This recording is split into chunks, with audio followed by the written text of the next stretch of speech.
cara kita nak qada kalau kita singgah semayang 5 waktu. Caranya sama saja semayang, cuma waktu tidak sama.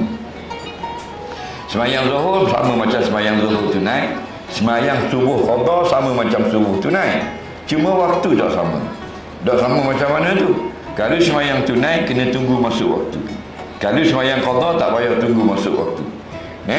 Lepas semayang subuh boleh qada zuhur, sebelum semayang zuhur boleh qada maghrib, selepas semayang zuhur boleh qada asar, sebelum semayang asar boleh qada subuh, lepas semayang asar boleh qada maghrib, sebelum semayang maghrib boleh qada isyak, lepas semayang isyak boleh qada maghrib. Tidak ada waktu. Nampak? Kerana waktunya sudah habis, maka bebas nak qada apa waktu sekalipun.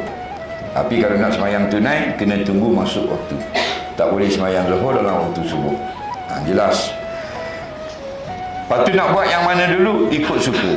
Kalau kita nak ikut tertib, zuhur dulu baru asar, asar dulu baru maghrib, hukumnya sunat. Tapi tak mau ikut tertib. Kita ada banyak, ada 10 nak qada. Kita nak buat tu pukul 8 pagi. Mana-mana dulu boleh. Asar dulu boleh, lepas asar maghrib boleh, lepas asar maghrib zuhur balik boleh. Tidak ada turutan waktu dah, kerana dia sudah kira bayar hutang.